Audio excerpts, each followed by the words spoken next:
And in the end, I think that CLG are still probably kicking themselves a little bit for ever allowing that Pele to go through to begin with, because that early level 3 rotation is really what got the ball started here rolling here for Trifecta. And I think that anytime your dual lane is dying before level 5, that should be a red flag right away. I think Jigz and Snoopy need to go with something a little bit more aggressive. It's not like Snoopy isn't capable of playing the honors. He found a solo kill in Zapman in that match, even despite being in a losing laning period. So I really just want to see Snoopy try and go toe-to-toe. I don't think Snoopy has really taken a step back. Once upon a time, he was, lauded as one of the best hunters in the world, and everybody stopped talking about him, and I don't think he ever stopped performing. I think he's still consistent, and I still think he's one of the more dependable players on CLG. Yeah, I feel like ADCs in this meta have been on the back foot when it comes to who's carrying. It's more,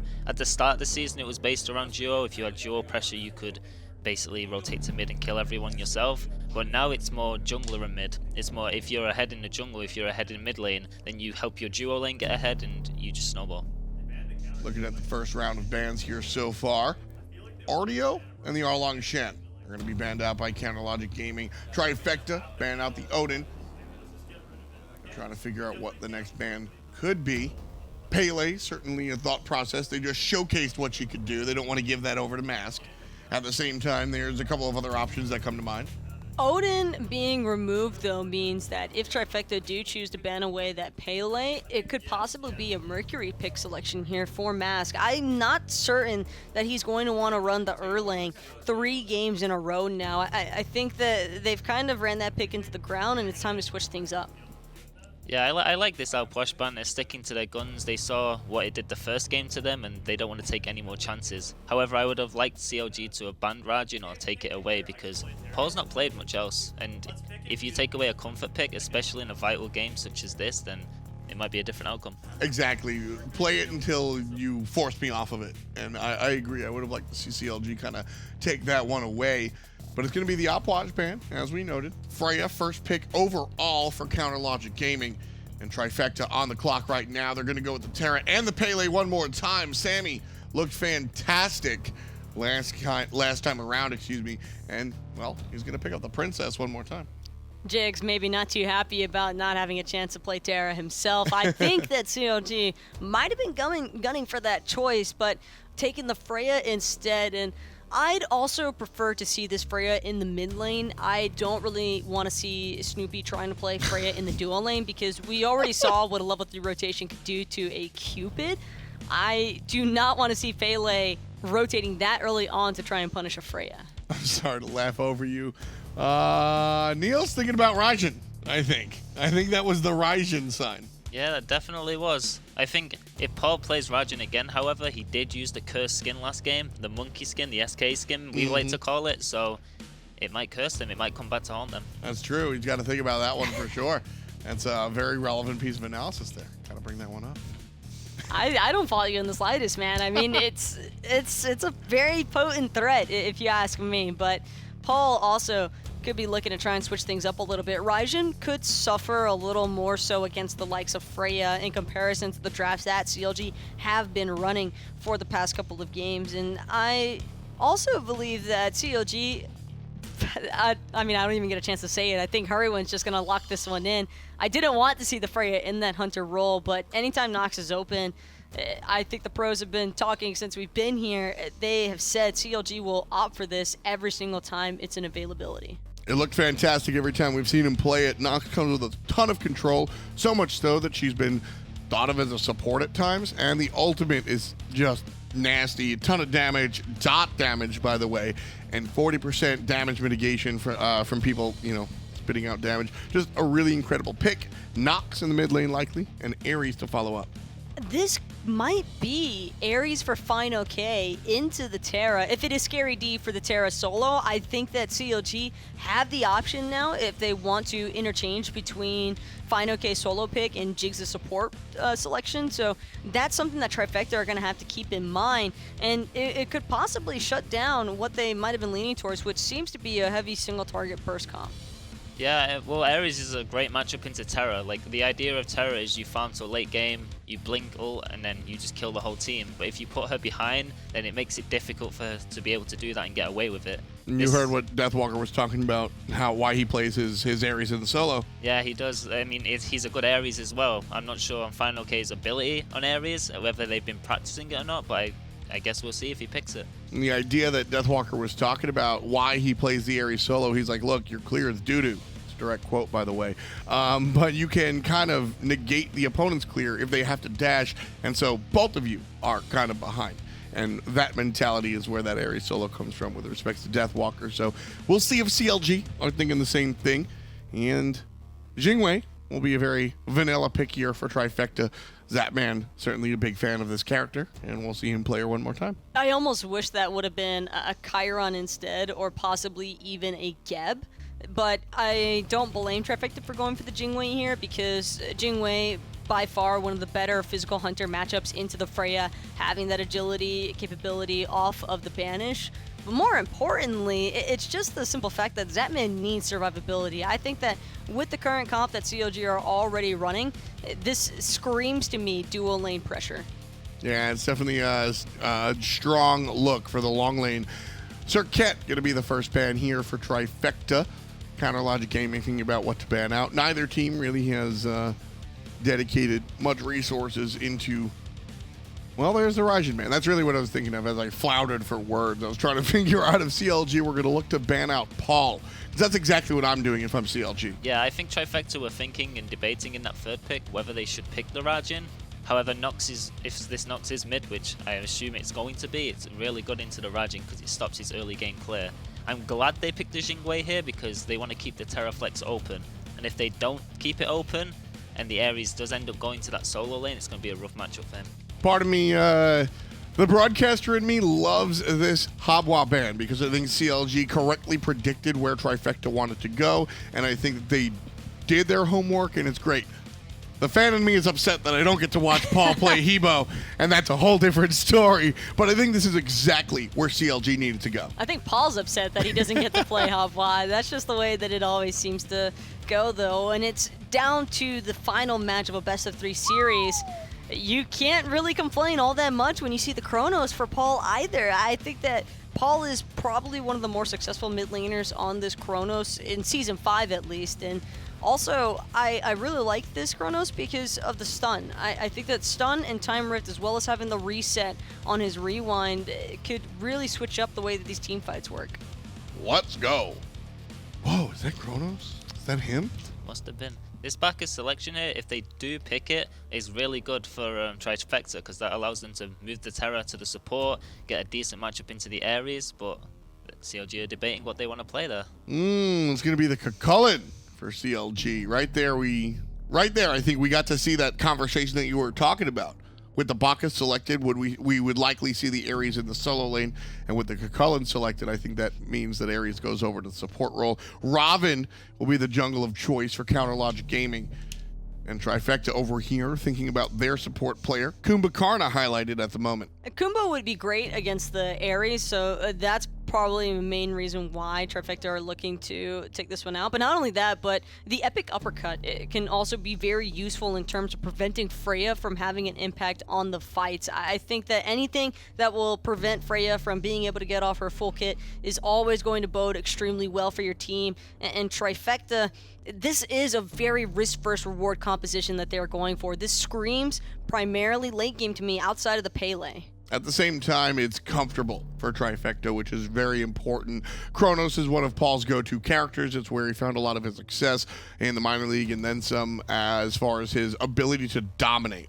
And again, I'm going to say this over and over again for as long as Trifecta is in the tournament, Paul needs to dominate. This is the identity of this squad. He needs to be the guy. Yeah, I feel like if Trifecta play this perfectly, then they're going to be able to just completely kill Snoopy. He's not going to be able to play this whole game because they have the Epic Uppercut, they have the Sleep, they have the Chronos stun and Chronos damage, and the Pele's just going to die with the Terra.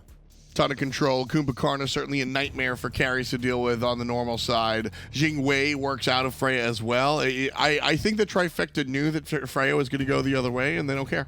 I don't blame them. If you're expecting the Freya, the best thing you could possibly do is then try to build your composition around gods that are going to be able to mitigate the damages that Freya would have originally provided here. I think that the Chronos, Kumbhakarna were slam dunk picks for Trifecta. Like I said, my only real concern being that this is a very late game dependent composition. So if they're able to get off to a great early start, then that's awesome. But there is some heavy concerns that they do just get heavily punished by the Ares, by the Kukulkan, and the Nox. Game 3, Counterlogic Gaming Trifecta. Loser goes home. As my friend Chronos would say, let's go. Loser goes home and the winner goes on to face Mouse Sports. CLG up against Trifecta. The Game 3 with it all on the line between two of North America's last few hopes. Which one of these teams is going to make it, Tully? It's hard to say. I can't even call it now here. Even just looking off of the picks and bans, honestly, because Paul on his Chronos, but Wow. Paul hasn't played Chronos this entire tournament thus far. He's been playing a lot of the Ryzen specifically so far, so I'm excited actually to see how he'll handle Hurriwind on his Nox. Yeah, this is definitely something Paul can play well, but as you said, we have not seen much of it lately. And in an elimination match, there will be no more Smite if you lose here. He trusts this pick. It's a little bit easier, I think, to trust this Chronos when you get Pele yet again, though, for Stanford Soccer. That's true. I mean, after what he did last game, CLG must feel comfortable with an answer to this pick. Between Terra, Pele, and Kumbhakarna, this Chronos becomes that much safer. Like, just that play right there between NeiruMah and Zap, that's going to be happening all game long. Groggy Strike into Persistent Gust, Root into Knockup, followed up by Paul's Time Stop for a little bit of a stun. I am worried for CLG to handle all that CC. And so the way that I think that you have to look at this is you have to compare the value that CLG supposedly got to give this Pele, right? How is this Ares and this Nox going to end up working? You know, the use of some of the, and the Freya, the ones they picked in that first ban phase when they were allowing over for this Pele to be grabbed. So watch on those three. Are they getting enough value to make up for Sam on a god this strong? It's possible because Jigz has enough damage to cash out Paul, maybe force out an ultimate if he can hit those change. Chronos doesn't have the highest of health pools compared to all the other mages, which is what basically deters a lot of competitive players from picking him in the first place. But Paul, my man is not thinking about that. He's thinking about hitting his abilities and skill shots, and those abilities are on a very short cooldown. Oh, don't get okey-doked here, Trifecta. Mask are lurking in the jungle. He's waiting to see if they'll overstep, but good game sense, perhaps a ward somewhere out there for them because they seem to recognize didn't step up too far forward and Mask finds nothing. That's pretty much the prime timing to get a gank between the 1.5 to the 2 minute mark.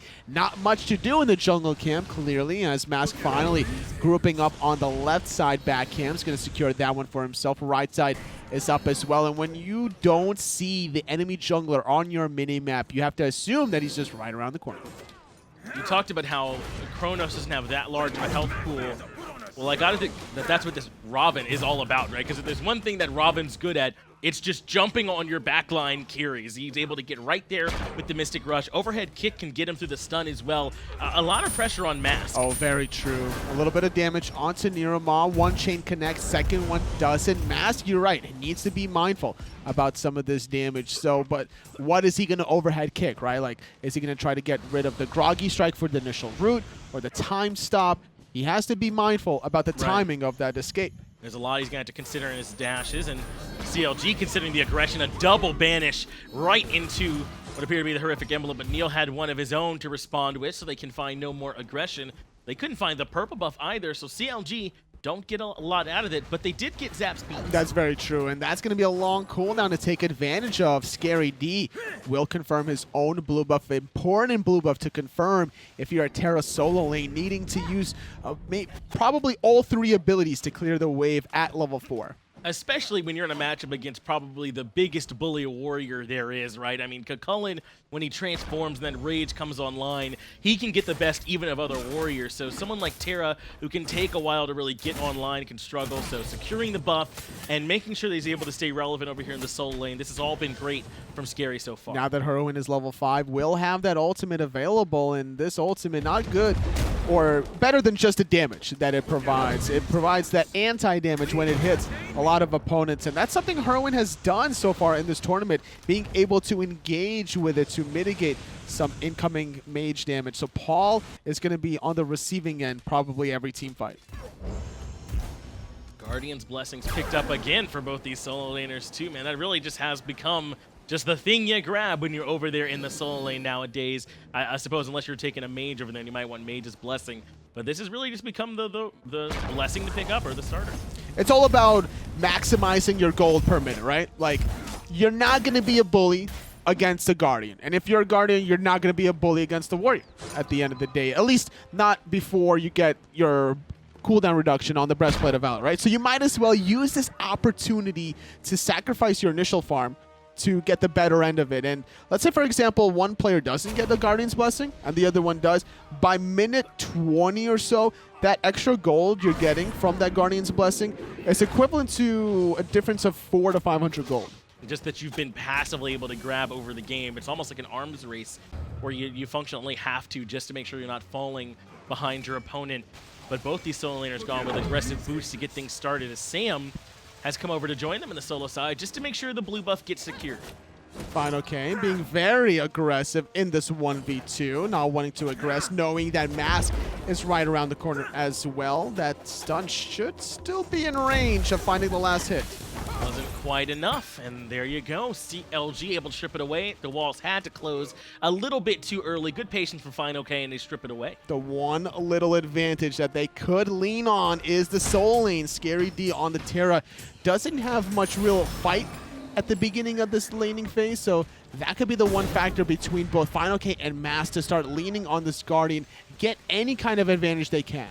Yeah, once that Terra starts coming in and Earth and Furies are everywhere, it's going to be scary for CLG. But the pace a bit slow here at the start. Remember, this could potentially be it for either one of these teams.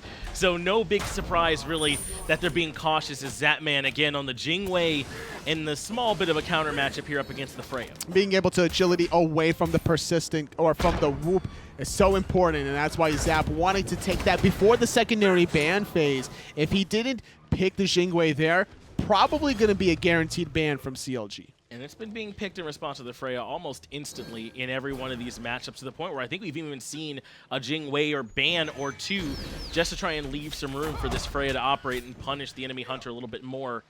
Those whoops are such strong initiation tools, and Zapman able to shrug them off for the most part. So far, so good for both of these teams. Despite Trifecta being down 1,000 gold, I think they have some really solid teamfight potential. Scary D on this Terra is going to be an absolute nuisance once he starts rotating. And Chronos really does kind of feel like the ultimate late game god. His passive literally just keeps getting better as the game goes on up to a certain extent. So Chronos, you never really mind waiting when you got the time god on your side. Let's count all the CCs on Trifecta, shall we, Finch? Oh, I'm down. Okay, yeah. Okay, so Scary D has the root and the stun, so that's 2. Yes. Sanford Soccer has the knock up. Yes. That's 3.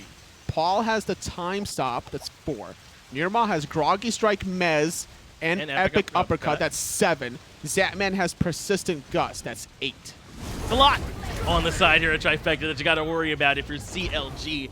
And that's also a good recipe for those late game fights too, when you're really clumped up and you can force out multiple cooldowns. So I think Trifecta don't necessarily have to rush right away here in the early game, though Pele gives you plenty of presence if you do want to. Oh, yes. Especially with mobility. Scary D needs more mobility to get out of this one from a distance. Hurriwind with the snipe. Scary D not enough to sustain himself up. It's going to be Hurriwind who ends up finding the first blood, but they answer back quickly on the side of Trifecta. Sam for Soccer finds Snoopy all alone in the dual lane. It's 1 for 1 so far. And that's going to be problematic for Snoopy there, because Zapman can get some momentum to get some Gold Furies. The last hit from the Epic Uppercut. NeiruMah is going to get pulled back in, though. And they immediately have that silence waiting, but he actually got pulled outside of it. Now it's room for Sam to operate with the Volcanic Lightning. Paul gets Hurriwind. Neil is low on the right-hand side, and inside the passive, he does end up falling either way. Mask gets him. It's 2 for 2. But it's a support for a mid. Now Mask is trying to run away, juking, wow, dodging, weaving. Paul couldn't get the time ref going, but Snoopy respawns with the Valkyrie's discretion, punishing Sanford Soccer. It remains quite a good ultimate, doesn't it? Valkyrie's discretion. Snoopy able to clean up the kill. So overall, across all these kills, it's 3 for 2 in CLG's favor. And they're still chasing Zapman, who tried to back in the jungle. Jigz couldn't quite get him. So Zap should be out of there. And because of that kill onto Scary D a minute ago, that tier 1 tower fell shortly after fineokay being the lane bully that he really needs to be in this Chulainn versus Terra matchup. Mask is going to fall in the middle lane, just aggressing too far up against Paul, and he gets punished. Yeah, I don't know about that play from Mask, but I think this is a good zoning tool because right around the corner is going to be fineokay if he wanted to tower dive that, but no, got spotted out by Sanford Soccer around that speed buff. Neil had to back away from Snoopy, but what started off as a slow-paced game has very quickly exploded yet again here in Game 3. fineokay correctly has been a bully over here in the solo lane. Sanford Soccer has done a good job cleaning up some kills as well, and Paul just got gifted one in mid. Oh yeah, he did. And also a great time stop through the red buff during that little skirmish. That's right, being able to clip Hurriwind, applying that first death, separating the experience department between those two players. 2 kills already for Paul. 1 kill, 1 death for Hurriwind. Still the difference of playstyle in the builds. Book of Thoth was rushed. It doesn't matter almost what god Paul is playing. He seems to favor this item. It's such a strong early item, and once you have it finished, it's such a big power spike. You're putting out so much damage, so Paul choosing to grab that extra damage. But after all that dust settled, things might have looked a bit even. It's 3 for 3, but really it's favoring CLG. They have nearly a 2,000 gold advantage on the back end of these first 10 minutes of the game. The experience, though, is very much tied. And the gold is all about the invades that's been able to occur. A few blue buff invades, the tier 1 tower on the right side going down as well. I think Paul's been able to do a good job getting slightly more farmed than Hurriwind during that 1 death as well. Some clearing there from Paul. And this could potentially be a problem for CLG, right? Is that Paul has had a free pass, at least so far here in this game on the Chronos, right? We haven't even really have to seen him rewind just yet. He has been cruising along. The one time there was that aggression from Mask, it felt very forced, and Paul was able to get the kill. A lot of it also needs to come down to Jigz making some of these rotations, but every time there's a team fight, it's on CLG's turf, and that's why Jigz hasn't been able to really penetrate that backline onto Paul. He's been left unchecked, and that allows him to go for more of a glass cannon build if CLG don't capitalize it anytime soon. Yeah, I wonder if he's trying to get that Shaman's Rings next. As hold that thought, Neil in some trouble. The chains are there from Jigz, and Neil at half HP has moved back towards safety, but it's Counterlogic Gaming that are moving into the enemy jungle. fineokay has Paul, and finally some duress for the Chronos, but he holds on to the rewind. He knew there was no one else close to follow up from fineokay's damage, so holds on to the ultimate, holds on to the beat, but will have to back. But I don't think that's going to allow CLG to force the Gold Fury quite yet. They're going to settle for at least stripping away the red buff. Snoopy able to be the one that picks it up. So that's really what all the aggression was about, was continuing these small advantages all game long, as that man just barely able to avoid getting hit by the banish there from Freya. That would have been a good whoop opportunity with agility already being on cooldown. That either would have forced NeiruMah to get in the thick of things with the epic uppercut, or maybe even force out the defensive airstrike coming out of Zap, but neither here nor there. Still lives to fight another day, still stacking those devil gloves. Snoopy, though, working on his own Book of Thoth. And Jingwei really is so safe right now. She's just been a staple pick for a lot of these hunters. She can just slowly curve out well with that crit build. Thanks to the explosive bolt, she's able to be safe if she's ever under any duress. It's no wonder she's been getting picked up in these LAN environments by so many of the hunters. Oracles going the way of Trifecta. They see that CLG are positioning themselves around those left side mid camps, but not going to go for any Gold Furies despite having 4 members strong and healthy. Tier 1 towers on the left side from Trifecta very low. Scary D just kind of hanging out, and fineokay continuing to push him back towards the tower line. And this is something we've seen a little bit less of, these warriors into the Guardians when they happen. That does give the chance for the solo laner with the warrior to try and be a bully and maybe limit the jungler even more than the Guardian by going over getting those back harpies, maybe even being there for speed. That's what fineokay's been trying to do. fineokay is adapting to the teamfight situations by picking up this Pestilence. I like it. The anti-healing will stop Scary D from providing that extra from the monolith there. as we're seeing Hurriwind just clearing out the mid wave. Scary D, however, going for the traditional Guardian route. Breastplate of Valor, never a bad item for our Guardian solo. No, absolutely not, especially when you're up against the Warrior as the banish lands onto Neil. It's good damage from Freya, but Neil's dodging most of it. Sam for Soccer, though, making his presence felt. Force out the ultimate from Snoopy and Mask is quite low. Airstrike from Zapman aggressively. He's trying to chase down the Robin, but Robin looking for the turnaround. Zap can't find the autos. An overhead kick gets him out. NeiruMah's gonna fall shortly after. 2 for nothing thus far. Mask still trying to retreat. Paul on the backhand side. Keep an eye on him. And Snoopy has to run away. Paul's looking for him, but Zapman in trouble as well as fineokay hunts him down. Scary D uses the Earth in Fury, but it's Jigz who's just putting the fire into his back. Snoopy finally ends up falling to Paul, but Scary D is stuck between 4. A 1 for 3 trifecta, not able to make it happen. CLG just play a little bit too together, and a lot of that came down to NeiruMah using that epic uppercut, really wanting to take out Snoopy. And once that ability was not available, Jigz had a free target to use the no escape on, pulling him back in the thick of things, finding a quick kill. And it really does feel like the Chulainn making a big difference here in these fights, doesn't it? So far, he's just been a little bit more impactful than the Terra has early on because he had the pressure in solo lane this whole time. And that's been enough for him in these last few fights. He got the double, cleaning up the kill onto Neil, was able to chase out Zapman as well after he aggressed way too far on the Mask. And he's not done aggressing as he's going on to NeiruMah, using that Warcry ultimate while he's about to de-transform back into his old human self. So level 14 Chulainn getting 2 kills, getting 2 assists. It looks like Paul not looking for the Shamans here early on, so he will not elect to go that path. But Trifecta, the ones grouping up around the Gold Fury, thought maybe they're giving it a chance for a moment, but not with Jigz here. The chain's gonna land on the Zapman to slow him down. Neil will land the root. Hurriwind commits the ultimate as well, but at this point, Zapman should be out. It's a lot of damage, but not enough for the lethal. Unless Hurriwind can silence and root. No, just going to get the root off there, forcing out the Aegis. NeiruMah could be in a little bit of trouble. Snoopy up in the sky, avoids out the stun. Jigz pulling members back in. But Snoopy's just too low. Sam for Soccer's the one that finds the kill with the Volcanic Lightning. Jigz wants to chase him out, but not throughout that knock-up wave.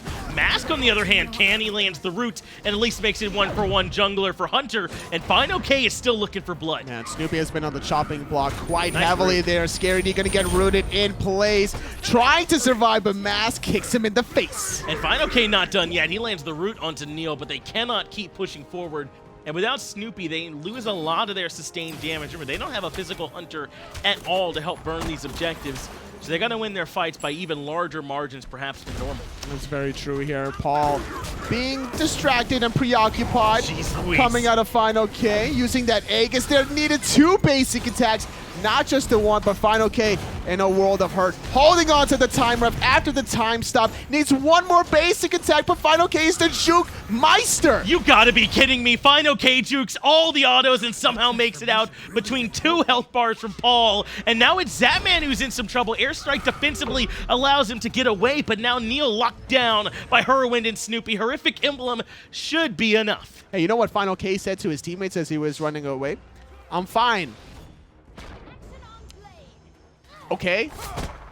That's certainly where that one was going, but I can't believe he very nearly gets the solo kill underneath the tier 1 tower. Paul had the rewind still available, so he gets him out, and now it's the table's turn. fineokay in trouble, but he just barely jukes out the autos and gets time for his team to show up. Hey, just like his name says, he's never in trouble. So keep that in mind when you're questioning this Chulainn solo lane from CLG. My man's is tower diving Paul without any fear or remorse. At least for these first 17 minutes and 44 seconds, fineokay has been the MVP for me, and now Gold Fury being looked at by CLG. Remember, they actually do have a nice lead, and it's going to grow even larger. They grab the Gold Fury. Trifecta can't make it anywhere near. Now 4,700 gold out in front, 3,700 experience. A little dicey for Trifecta. They started things off rather well, I would say, at the beginning of this game. Zap and NeiruMah making some plays happen alongside Sam for Soccer in that duel lane, but things started to slow down once those team fights actually started to roll around. Hurriwind with a little bit of cooldown reduction in his build is just too much control, I think, for Trifecta. And Jigz is holding on to the Pyromancer. He might have been correct. There really wasn't much from Trifecta around to try and defend, only really Scary D, but they drop it in the end. The one shining light, though, for Trifecta, I would say, is Paul. 3-0-0, still ahead of Hurriwind. He's had a great game so far and still very relevant. Still making a more objective play. CLG get themselves a Pyromancer and are transitioning to the Fire Giant. At this point, they're right. If Trifecta aren't going to show up at an objective at any point in the game, then yeah, do this. Because for some reason, Trifecta don't care. They don't care about Gold Fury, Pyro, or the FG. They got to go to one at some point, right? Finch, they got to be there. Finch, this is an elimination game. You're right. No, you're absolutely right, Finch. There's nothing wrong about anything that you just said there, but there's just no vision inside the pit. When you don't have vision inside the pit, you go in, there's going to be a trap more than likely set up for you. That's what Trifecta is fearing. But getting only a tier 1 tower on the left side of the map does not excuse you from not defending that Fire Giant. Posture around it, put literally anybody there. Paul has so much damage in his build between having red buff that one time stop, time rift combination could easily snatch that away from CLG. It absolutely could, and now Trifecta have got to feel their grip starting to loosen on their ticket to DreamHack Atlanta in just about a week when that'll be kicking off, and CLG, their chances getting better by the second. They want this tier 2 tower in mid. It'll be their first one of the game just before the 20-minute mark, and now Trifecta are here to defend. That'll force them over to the dual lane instead. It's a pull and push method CLG are implementing. Snoopy cleared out the wave on the left as the rest of his teammates pushed out the wave in the mid and forcing Trifecta to defend one or the other. Getting about 50% health of Trifecta's tier 2 tower in the dual lane could allow somebody else to clean it up now. Mask is going to come back to the left side lane. CLG haven't decided yet where they want to group. They want to try and fight in the jungle, but a blink and Mez coming out from Neil that forces out the beads very early on from Hurry. He throws out the ultimate on the right-hand side. It does bring Sam low, but they haven't been able to get anyone in kill threshold. And all those dots taken onto Sam is preventing him from blinking into the action, from doing what he's been doing the entire set. And with that Pele being out of commission, that's going to be a tier 2 free tower for CLG. And Sam may have lost his beads, but Snoopy on this Freya still has all of his defensive relics. He'll still be relatively safe, especially with the Valkyrie's discretion. And now CLG can move right over to the tier 2 in mid. Not nearby is Paul. The rest of the team a bit spread out. They should have a chance for this. I don't know if he walked over a ward. I don't think that they spotted Paul around this corner. He's looking for any farm he can get, going for this blue buff there, but will have to back to play defense ultimately. CLG waiting on their wave to catch up to the tier 2 tower. Speed buff not there. They might be slightly bummed about that, but they should be able to grab this structure without any trouble. Trifecta only putting up a defense in show, not actually trying to slow them down. They're going to wait on Phoenixes. Hey, remember when I said Paul needed a back? Yeah, there he is. He didn't back. There you go. Now he's back. But was Zapman still pushing on the left-hand side? That was just a commitment by both members, trying to get any farm that they can, strip away the buffs, knowing that they weren't interested in defending the tier 2 towers. Their real defense has to be at the Phoenixes. Well, with how much they've conceded across the last 4 minutes, and I'm talking about Gold Fury, Pyromancer, Fire Giant, and then all 3 tier 2 towers, this better be one hell of a Phoenix defense from Trifecta to justify in this case, because now, I mean, their backs are truly against the wall. They're 10K down in every relevant metric. This is going to be tricky because they don't have the same kind of range out of Paul. He is not playing the same Raijin the way he was in games 1 and 2, because those Taiko drums could keep him still at a safe distance and still prevent the siege from happening. But Paul on the Chronos needs to be slightly closer and has to be quick on the trigger finger for the rewind. This certainly will be the focus. He's one of the few members of Trifecta who's managed to maintain their relevance. I mean, look at Neil. He's level 13 on the Kumbhakarna right now and really only has the Onis and Mantle of Discord. Not going to be able to stand up very well to fineokay or Mask. It's an expensive item, the Mantle of Discord, which is why he's a full item and a half behind Jigz now. That has the Spirit's Robe, working on a Mantle of Discord in his own right. Second Gold Fury of the game, 23 minutes in, shall be secured from CLG. And the Fire Giant buff has fallen off at this point, so that means CLG can just wait it out and start moving over to the right-hand side of the map and look for that Fire Giant. I don't know if they want to fight around that Fire Giant or not on the side of Trifecta, but at this point they've given up so much. Why not just wait at the Phoenix? You might as well. You're still going to get passive gold as the game progresses. You're still going to get your back camps for the most part anyway. And if you're overcommitting on one side for CLG, that's going to allow Trifecta to just constantly push it out the same way Sanford Soccer is doing now in that dual lane. though this Pele is still plenty strong at this point. Soul Leader being worked on Keeley there as well to give some survivability. There will be plenty of damage at level 20. So is Paul. Zapman is almost level 20 as well. So they're not so far behind in terms of experience. It's really this gold that they're going to be feeling the most as Pyromancer goes down and Fire Giant will be here momentarily. This has been about 5 minutes of Trifectas getting their farm where they can and trying to stay close. Trying to make the siege a little bit easier is fineokay, upgrading this cursed Ankh, so whenever Scary D uses that monolith, extra damage shall be received from every CLG member. 12,000 gold now separates these teams as Snoopy has the hastened ring finished and certainly should be swinging. Both the demonic and the telecrines finished at this point too, but same for Paul. He'll have plenty of damage, but now look at this. They're barreling down on the right side lane, and just now Jing is getting the back through as well, so Trifecta should be here in time for the defense. Jigz leading the charge, has a blink if he really wants it. Every time we turn to Snoopy, his eyebrows are like raised like he's seen a ghost, man.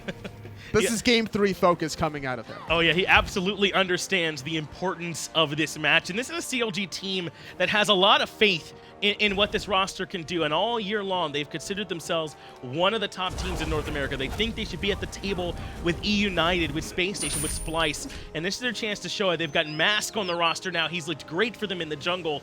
And a chance to take out Trifecta on their way to try and get to DreamHack. And CLG were no slouches when they had Homie F.A. in the spring split. That's they were very close to making it to the land. Their first half of the run was solid.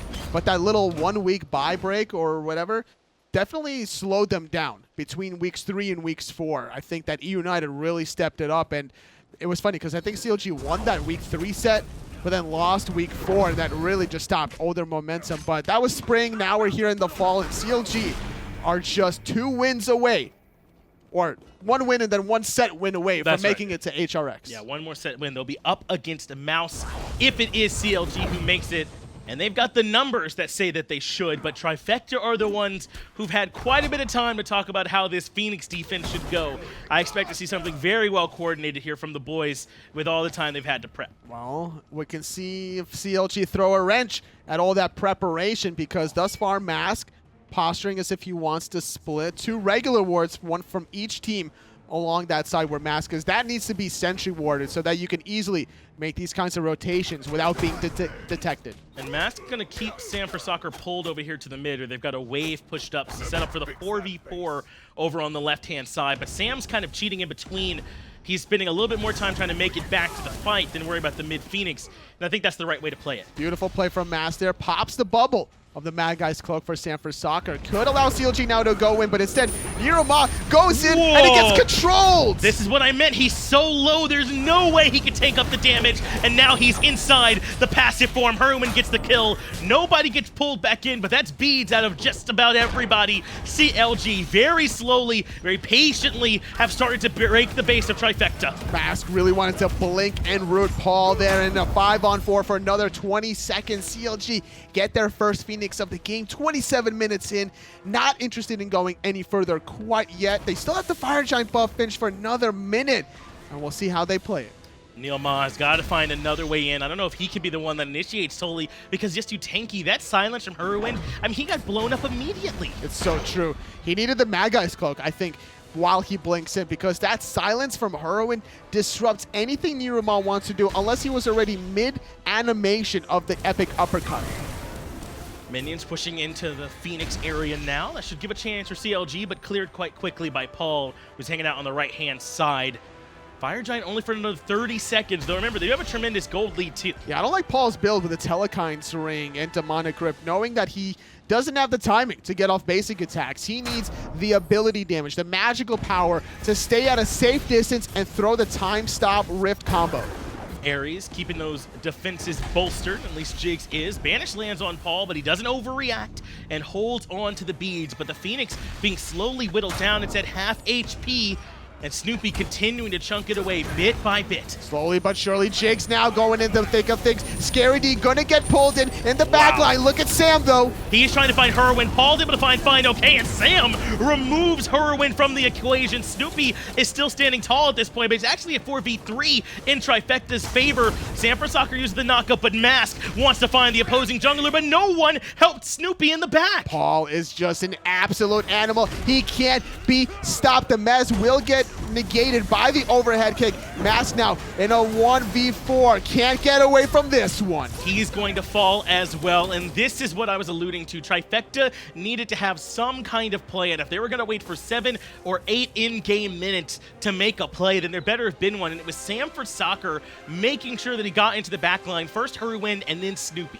Took so much damage, Hurriwind, there, and he used his shadow step defensively away from this team fight instead of shadow stepping into one of his teammates. I think that would have been the better defensive play to buy Hurriwind an extra couple of seconds. And I think that CLG had a good initiation there, but they might have just waited around a little bit too long. They'd gotten the left side Phoenix. The Fire Giant was essentially falling off. They only had it for a few more seconds to try and get any value out of it, and Trifecta capitalized on that window perfectly when the blink went in from Jigz. And the thing was, they caught what? Scary D and NeiruMah, the Terra, Kumbhakarna under that Phoenix Siege. Pulling a Kumbhakarna closer to you, pulling a Terra closer to you for the Earth and Fury. Not the play, honestly, if you're Jigz. You gotta be looking for the other sneaky plays. fineokay needs to be the one engaging, but the problem with him engaging is he doesn't have Blink. He opted for the Cursed Ankh instead. Fire Giant and Gold Fury now going the way of Trifecta. They're grabbing themselves some objectives. And before too long, this big gold lead that CLG had might start to wither away. It's only about 5,200 gold out in front for them. And in fact, experience is starting to favor Trifecta. Before you know it, this game is going to be right back to even. Trifecta made this gamble on giving up essentially the entirety of the map and trusting in their defense. And so far, it has worked out. It's worked out, but they still have a long hill to climb. The Fire Giant being taken. We'll see how Trifecta can be on the offensive because they're forced to come a little bit closer to CLG. We counted all the forms of CC from Trifecta. CLG don't have the same amount, however. See if they can make it work one more time. Remember how methodical they were, and that's what's starting to stick out to me in this set from CLG, is that they have these bursts of patience where they're able to force you to answer question after question after question and chip away at you until you don't have anything left, and then that's when they finally make their move. But then they also have those moments where it feels like they kind of just try and barrel in on you, and their opponents have been able to answer those almost every time, and that's where CLG has faltered. You're totally right, Finch. CLG going to need to find a way to play the way they did in game number 1, but I think it might be a little too late to get that kind of a clean performance out of them. They're going to need to play so cohesive. Like, Hurriwind's ultimates have been good in the backline, but every time it hits Paul, that's going to be a rewind. Every time he hits Zapman, the sustain is coming through anyway at the end of the day. Tier 2 tower in mid should go down. I mean, we're 31.5 minutes in to the structure and it's gold. Not really that relevant at this point, so they are happy to give that one up. Trifecta have about another minute and 40 seconds to make some more use out of this Fire Giant, but do they feel comfortable now switching onto offense and being the one trying to siege into CLG's base? That's a tricky thing that we have to ask ourselves, Finch, because Trifecta played a great defensive measure. Going in offensively, if they overcommit to the Phoenix, the sustain from the Fountain from CLG will allow them to just get back in the thick of things. The same way Trifecta were able to rinse and repeat, cycle some of their members in and out of the action. And what went so well for CLG in their left side Phoenix Siege was that Neil was the one initiating. It was Trifecta trying to start the fight, right? And he gets immediately countered by Hurriwind, locked down and bursted. He just was not tanky enough. When it was CLG trying to find the way to initiate underneath the Phoenix, Trifecta looked much better. If they think about that part of the fight, how those two different sieges work, they might be better off just waiting again. Also, during that left side Phoenix Siege, NeiruMah only had tier 2 version of that Mad Guy's Claw. That's exactly Didn't even right. have Shogun's Kusari available, so he was sitting at about 3.5 completed items fully, so that was the biggest difference that I saw. And this time he should be much tankier, but if Trifecta are going to make a move here, the Fire Giant's running out. Only about another 30 seconds, even less really on that.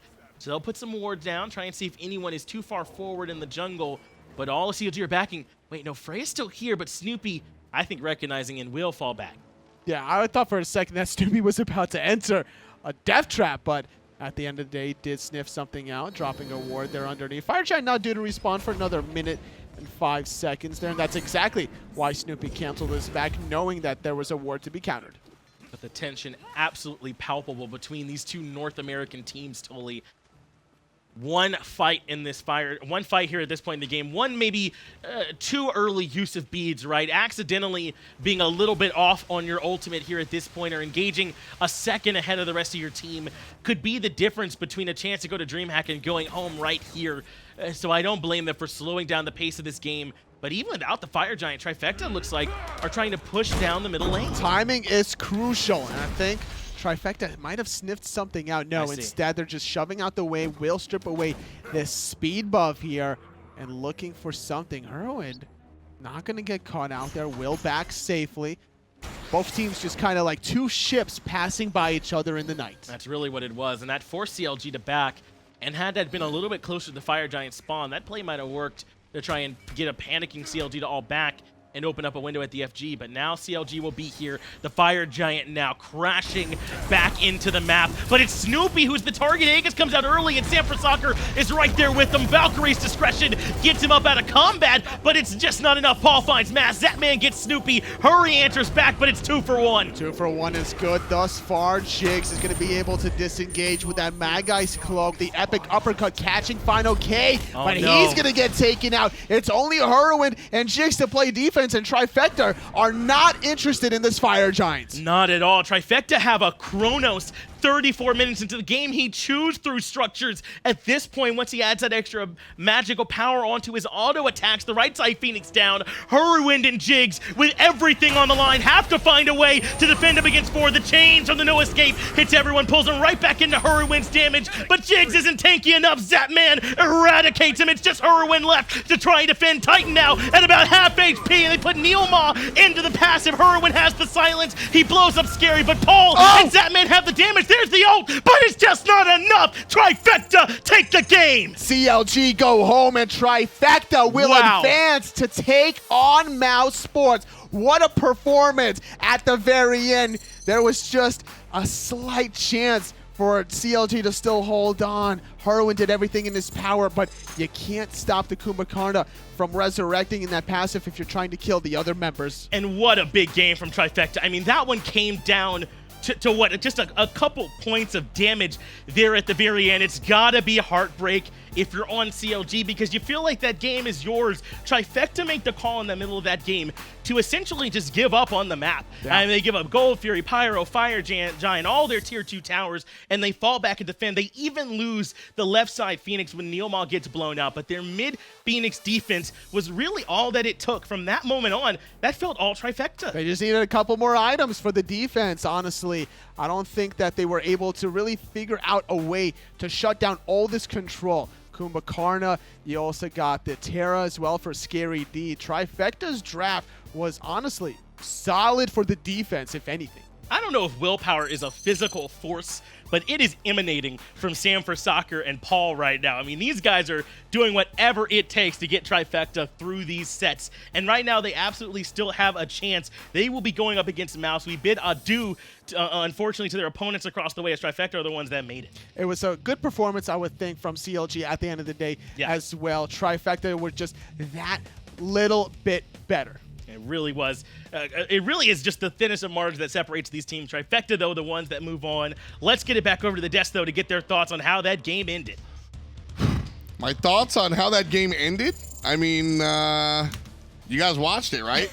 Hurriwind tried, almost got there. He almost got there. But ultimately, CLG, can we say through? Was that a throw? That was a little bit of a throw, and by a little bit, I mean a lot. They probably should have been able to close that one out. They had it. They already stripped away that left Phoenix one time, but after that initial siege, it just felt like they were never able to really repeat the process. Yeah, the team just sort of collapsed after that. Yeah, they were, 8k up, left Phoenix down. They have to end at that point, and they didn't. They just got picked. They lost fights, and that I feel bad for Hurriwind. Do you think the mental aspect of the team fell apart there as well? I think after you throw from that far ahead, and then you have the same amount of gold, you have the same, close to the same kills, and you're losing fights at that point, it's really draining, especially in a set like this. It was Paul getting to that level 20 mark that was really the difference maker in this game. You can tell just from his scoreline alone, 7-0-3. This was a pretty steep or pretty heavy bounce back from Paul, and he carried Trifecta through this set. Post-game stats brought to us by Axis Replay, and just look at that one. 7-0-3. The Smite Paul League has been the phrase that pays, and right now Paul's the guy that's doing it. I do want to point out Sam for Soccer too, though. This guy came out 3-4-6 here. Absolutely looked really strong. He was always assisting Paul. In fact, he's going to wind up with your Steel Series MVP. This guy came out and really just helped himself, helped his team. Sam for Soccer making it happen. Sam for Soccer was a great assisting tool for a lot of Paul's success, and I think that this Pele pick could not have worked out better for them. And not only that, but it was just the control that he had because of how easily he was able to burst a member of CLG down so low that they were just forced to disengage, and that's what kept happening in that failed mid-Phoenix siege also. Yeah, he played consistently the whole set, and that's all that was really needed of him. Him and Paul just run all the games. That's what this team does. That's what this team does, and it's interesting because we just talked before. Danny, you were on the desk for the rival set. We were talking about how this team wins by being a large team. Excuse me. All 5 members kind of coming together and making that happen. And well, some other teams run off of this. You've got your hard carry, and that's okay. Paul coming through and working off of what Sam was able to give him. I think this was a fantastic look for the squad, and because of that, Trifecta is going to move on, and CLG goes home. Rough stuff, though, for CLG. I mean, when you have that much of a lead, I think that CLG might have also fallen victim to the autopilot mindset, because when you're that far ahead and when you're that close to winning and understanding that you only need one more set, you start thinking about the set afterwards, and that's just, I think, a natural player thing. I'm not sure if you've ever had that it happen to you before, Fails, where you've been in a game and you can see yourself right on the verge of victory, and you start thinking about the next game instead of focusing on finishing up, clearing up the current one. I honestly feel like we saw a little bit of that from CLG. Yeah, the tunnel vision really does get to you, and when you're that close to winning and then suddenly it all comes crashing down, it crushes you mentally and physically. Yeah, I think that is why CLG kind of aren't able to turn it around. They had such a big lead. They had one Phoenix down and just really couldn't pull it out. Trifecta absolutely could, though. They're the ones that wind up on top. And with the game in their hands, they move on. We've got 2 players to talk to, Paul and Sam for Soccer. Let's get there. I'm here with Paul and Sam for Soccer, mid laner and jungler for Trifecta. Really our minor league pull-ups that have been playing amazingly here so far this whole event. The first thing I want to ask, I was really critical when you all made the call to sort of pull back. You gave up basically the whole map. What's going on in comms in that moment when you guys are, hearing them take everything? What was the call like? How confident were you? Just take us all through that moment. I guess, yeah, I don't know. For gold, I guess, a lot of it's harder. I remember the FG for sure. Like, we knew they were in Portal, then right after they did FG. We weren't sure they were going to be on it, but, I mean, honestly, it's pretty easy to defend.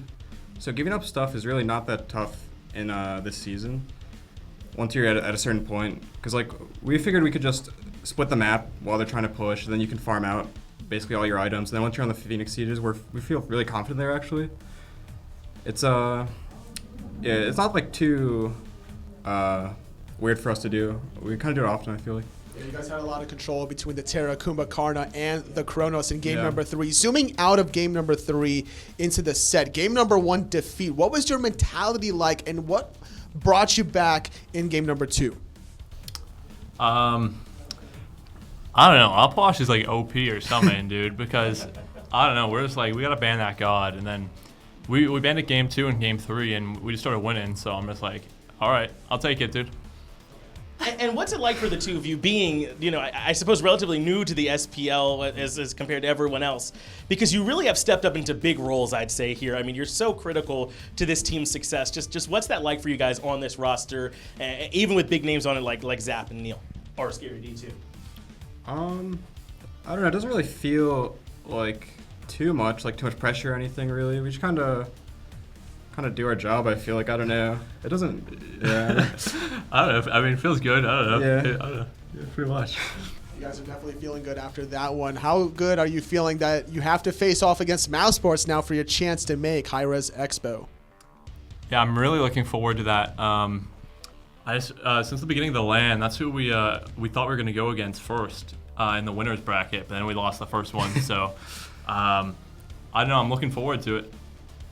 Well, maybe you all could make use of the prep you thought you were going to use earlier. Hopefully it ends up helping you out. Well, it's been so much fun watching y'all's run. Congratulations, absolutely. And thanks for coming in and talk to us. Thanks. Thank you. HRX is brought to you by hi-rez Studios, INAP, Mixer, Alienware, and Skillshot.